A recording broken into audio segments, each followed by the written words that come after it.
Oh, hello my friends. We're out on Lake Whatcom this morning and I got a fish on the line. I don't think it's a very big fish, but it's a fish. It's a, maybe he got off. Looks like he got off.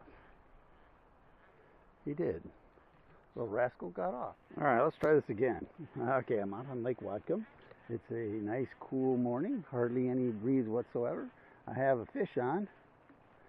And it's not a very big fish, but well, it was a fish.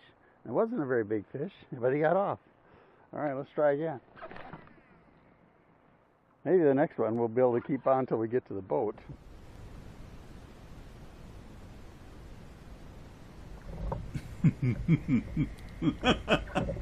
Yeah, okay, it looks like it's going to be one of those days, but it's not. I actually caught a lot of fish on this day, and they weren't all little dinkers like that one, or the other previous two that got off. Yeah, so stick around. I'm going to keep track of the top 5 fish that I catch, and you'll get an idea of exactly how many inches we got today. And it's a fun time, and I got a lot of cool insights on why I fished, what I fished, and where I fished them, and so happy to share that. Stick around. All right, so I was pedaling along this bank, and I was panning back and forth with my live scope, and I saw this, what looked like a really small limb or stump, something on the bottom, and it didn't look quite right. It looked like there might be a fish there. I couldn't really tell. And I tossed my drop shot down in there, and that one thing that I thought might be a fish slowly moved down in the water column right to where my drop shot was, and I got a bite.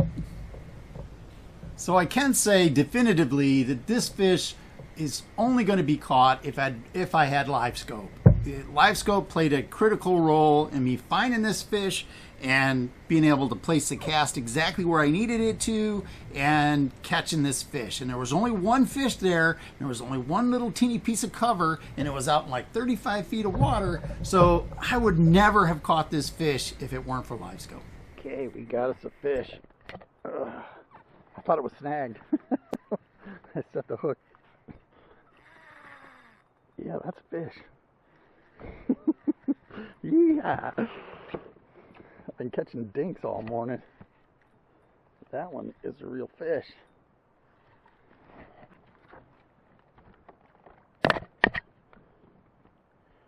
Oh yeah, that's a real fish. All right. Oh, good fish.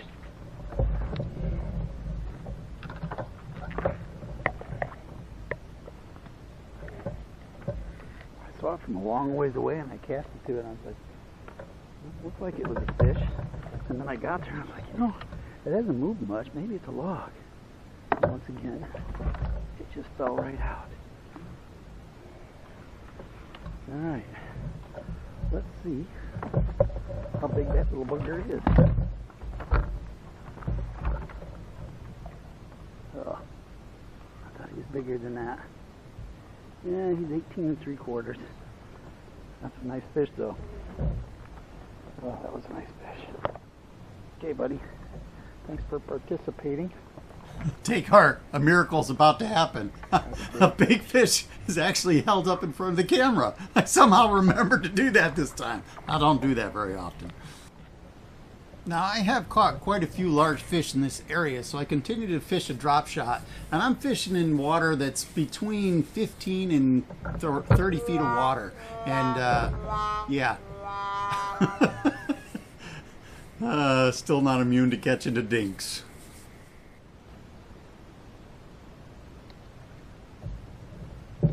I continued to fish this section, and I was seeing fish on live scope. They just weren't reacting to the drop shot, so I switched over to a Ned rig. Yeah, and I got another bite here. And yeah, I caught another dink. This is going to get old really fast. So most of the marks I was seeing in that area were small marks, and I thought, well, let's go find another spot. There's a few sections down here that hold fish that generally tend to be on the larger side. So I thought, well, we'll just troll our way down there, and I picked up this fish on the way. Okay, I'm sorry. I couldn't help myself. I won't show you any more dinks. I promise. This is the last one I'm going to show you. Well, this one's kind of funny. Look at that monster right there, huh? Yeah. Yeah. More examples of bass not knowing how big they are. I continue to work my way down towards this major point that I always think that there's going to be fish on it. And sometimes there are and sometimes there aren't. And on the way I stopped and threw a jig at an area that was a lot of gravel bottom. And I did catch another fish, but it was a dink. And I promised I wouldn't show you any more dinks. So I got to this point and there didn't seem to be any fish on it. But I was wrong. Well, I was completely wrong. There's a lot of fish out here on this point. I just wasn't seeing them earlier. And of course, none of them are really interested in the wacky. Well, that's not entirely true either.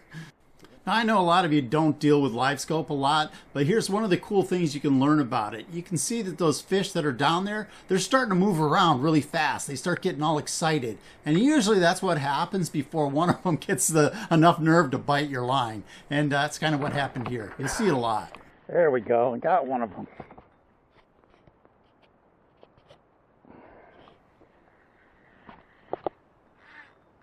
It's a decent fish, too. They look like they were good sized marks down there.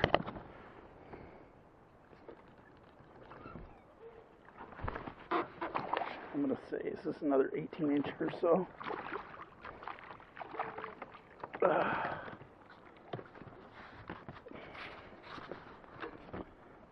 Yeah, that's a good fish.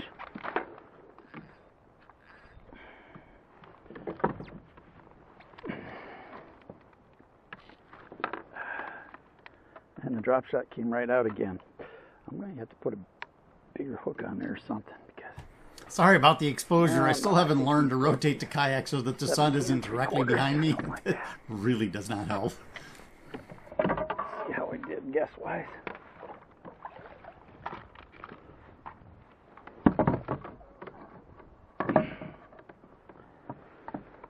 I know he's not in the 19-inch range is what I need. Oh no, he's not even that. He's just 17. All right, dude, I want to take a picture of you, just so I know when I caught you. Oh, you're bleeding a little, too. Why are you bleeding? You should not be bleeding. Come here.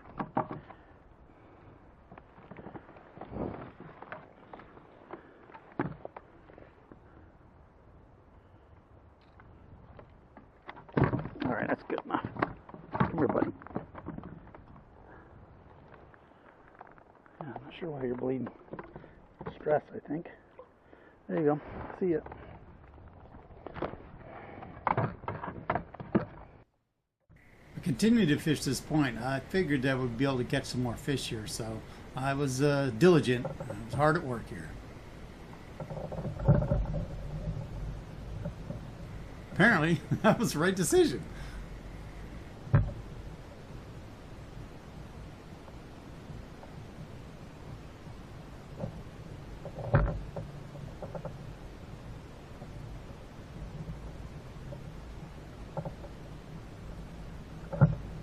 Really nice fish here.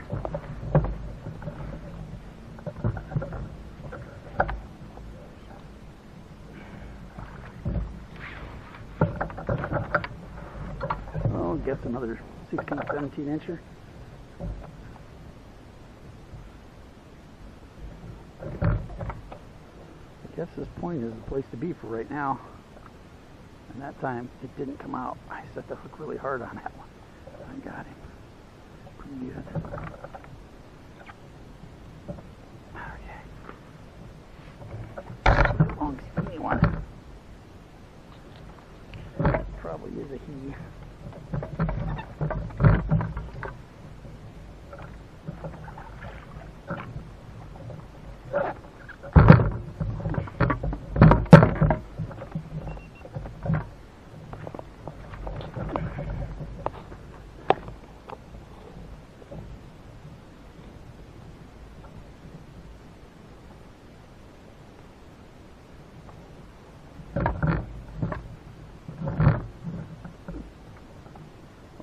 exact same size as the last, which is not really surprising, right?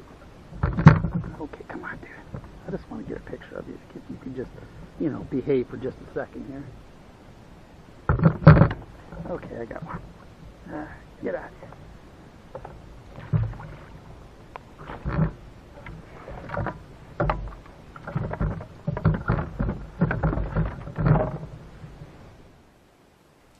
Rule number 3 in my fishing log is to exhaust a spot. So that's what I'm doing here. I'm still on that same point, trying to catch him with a drop shot. A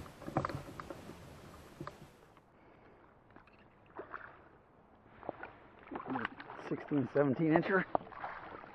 There's a lot of those on this point.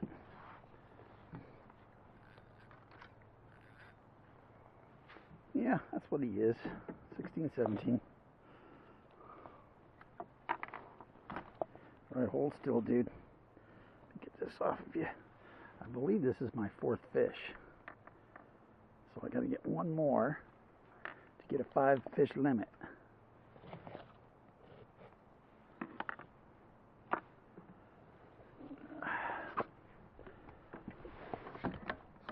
Let's see, how big are you, dude? No, don't you be jumping around and going crazy ape shit on me.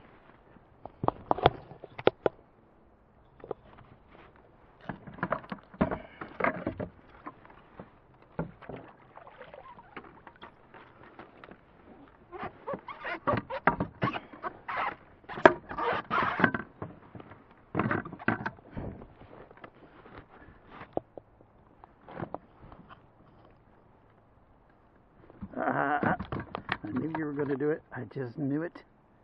Yeah, he's 16 1/4-ish. Okay. That's good, dude.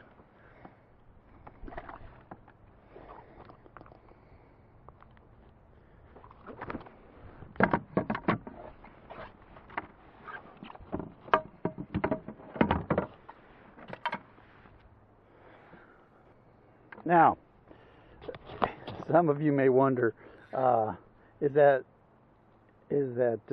snap swivel, or that swivel right there, necessary?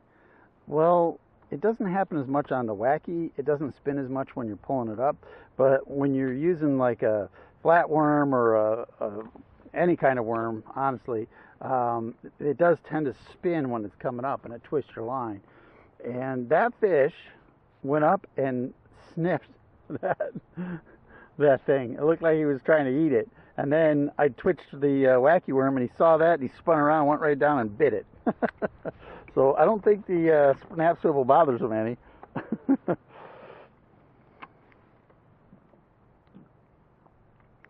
And it does help keep your line from getting too twisted, so you should probably do that. And that's just on a drop shot. I wouldn't do it on any other setup necessarily, but certainly on a drop shot.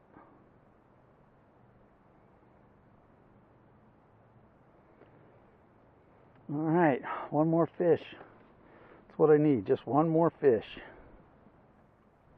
All right, we're out on Lake Whatcom. I've caught 4 fish and so far. Our water temperatures are 68 degrees. Yes, that's right, mid-August, it's 68 degrees. All you people in Florida know what we have to put up with, cold water. It's pretty cool water for mid-August. Air temperatures are right around 70, 75, something like that, pleasant as can be. I have a sweatshirt on and I'm not overly baking. Caught a lot of dinks earlier this morning, plus a 18 3/4 inch smallmouth, and then I finally worked my way down to this point, and I wasn't seeing a whole lot on it when I first got here, but as I started mapping the point, you know, going around in circles trying to make sure that I have a good map of the contour using the quick draw feature on the Garmin, I started seeing some fish, and some of them look like pretty good marks. Well, I caught them. They were 16s and 17s, all of them, so all the ones that I caught, and that was 3. And I saw a lot more than that, but after I caught 2 or 3 of them, The fish got wise to me somehow. Oh well. Oh, there's one. Let's try that one. Let's see here. Where is he? Oh, he's like directly below us. Okay, we'll just try that.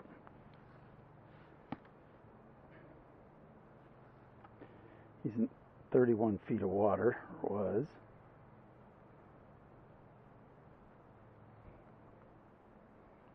Yeah, it must have been a fish because he's not there anymore.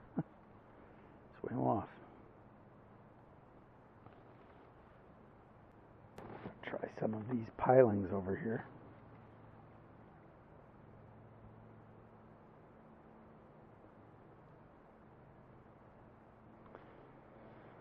That looks like a fish that's suspended. Yeah. He's swimming over to me. Doesn't look like a very big mark, to be honest with you.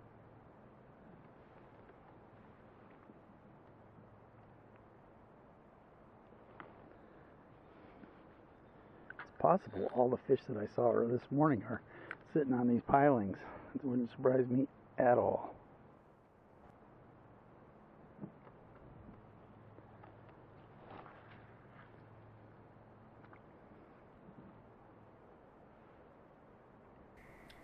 Nice cast, if I do say so myself. Let's see if it actually translates to a fish. There are some fish on those pilings. They don't look particularly interested in what I got for them, but there's some there. Oh, they're dropping down to take a look. They want nothing to do with that.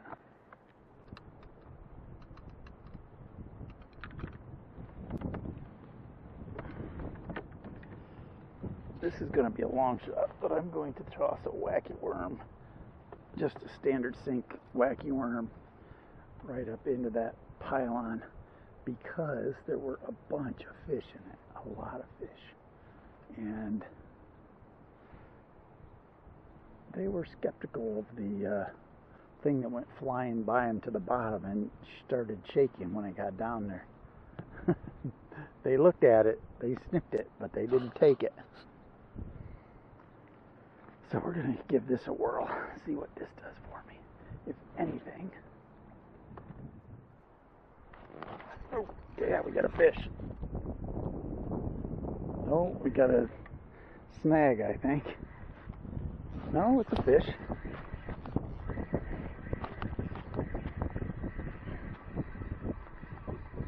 Coming right at me.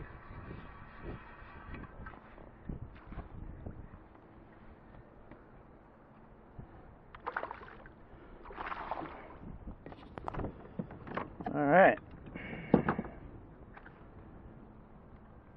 That worked. One of them decided that that was going to be a good enough one. How big is that? Yeah, I think that one's going to be 12 inches. Let's not screw up all the fish on that next pylon. Let's try and get over here. Take a quick gander at how big he is.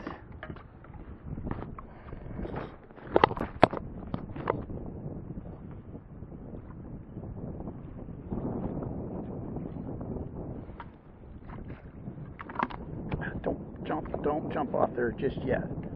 Oh yeah, 13 inches.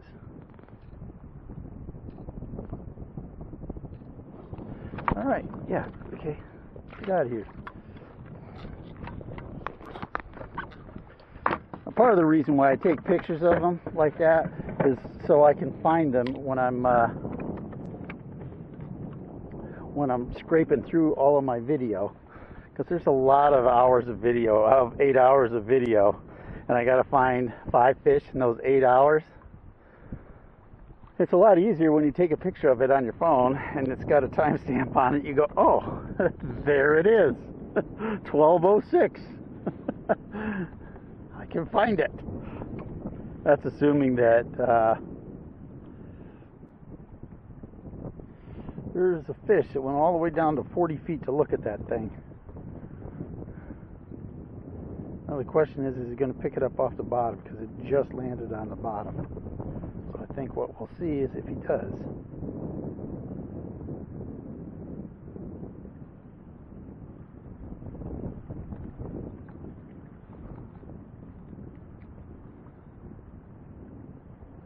I don't know. I don't think he did.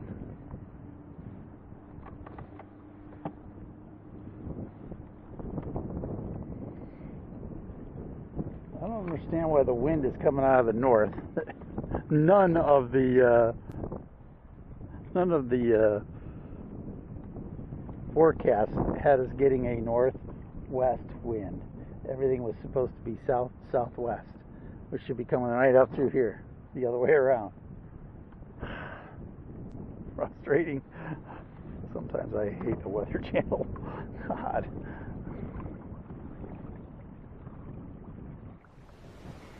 I had watched so many fish just ignore that wacky on the drop shot that I decided I'll switch to a standard worm, see if I can get, this is a gulp worm, see if I can get him to bite on that. So that's what we're going with.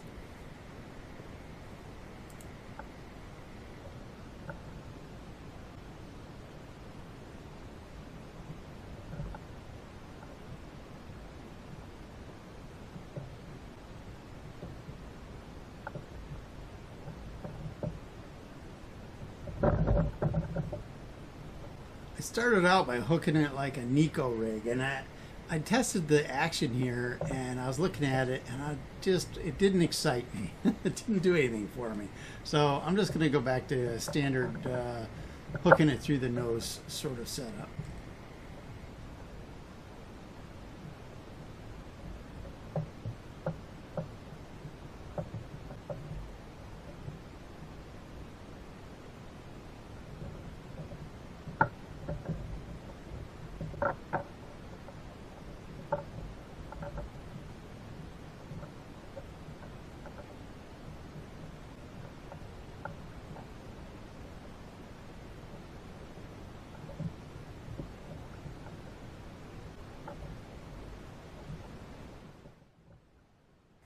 And when you know it, on the first drop, I got a hit.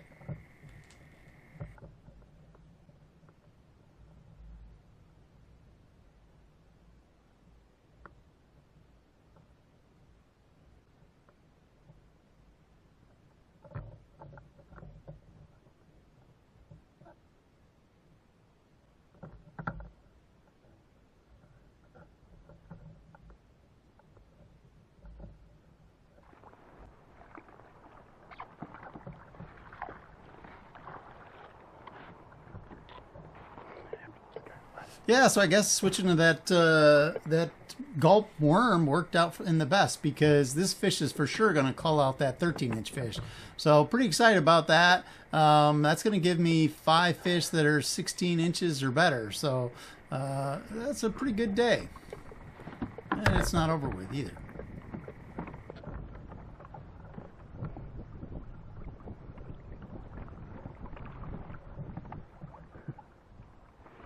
Nice fish.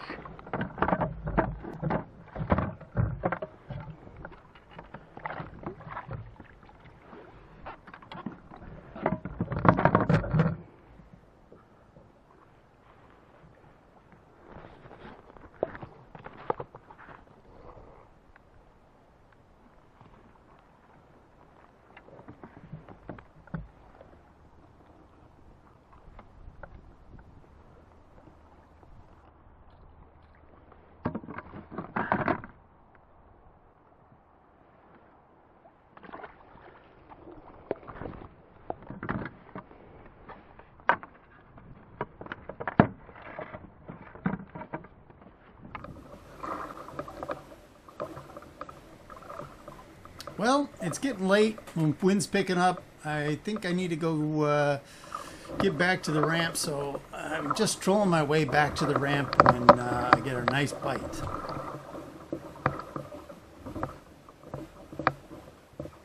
It's always a good sign when you have a hard time getting the rod out of the rod holder, and yeah, the rod buckles right over like it's been doing here.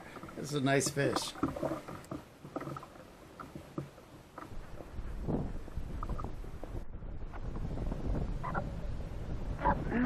smallie.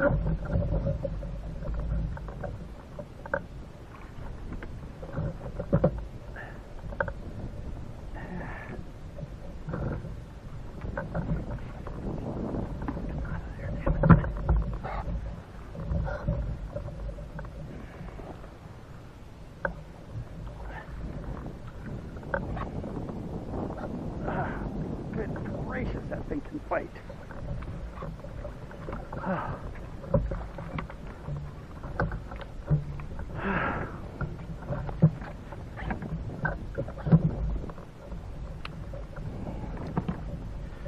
Well, yes, it's a big fish, but it's not as big as it felt.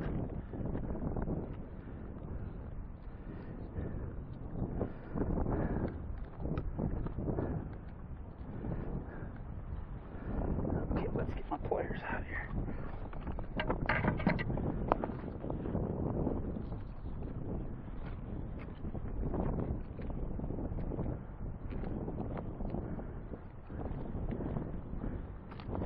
Use a little side hook on top of all that.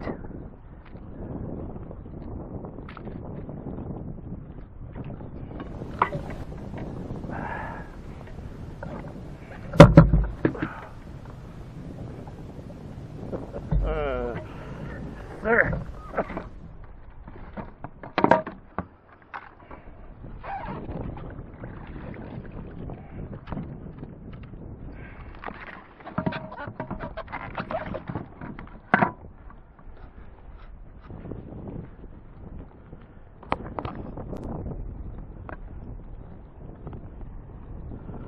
17-incher.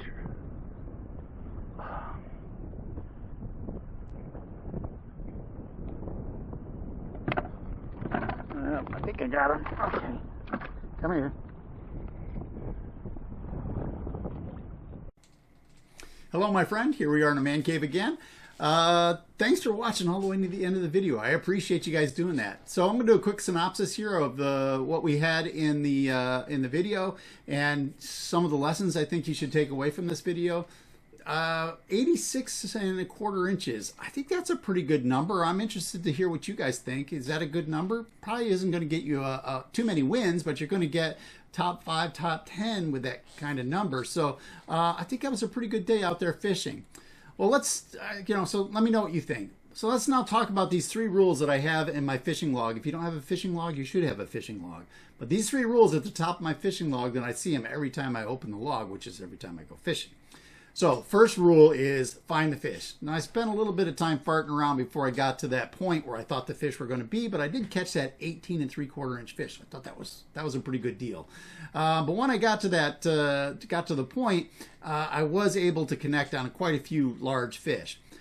Well, rule number 2 is figure out what bait is the right bait. Now you didn't see, because I was off camera, some of the things that I tried. Like I tried a glide bait and a large swim bait and a paddle tail and a jig. You saw me, or I talked about catching a fish with a jig. I tried a jerk bait. Nothing really seemed to be getting those fish excited except for the drop shot. Okay, I did catch some fish on the crankbait, mostly small ones, 1 17-incher, but by and large, the drop shot seemed to be the ticket. So that's what I was using. I was catching a lot of fish on that. So that was the right bait, I do believe.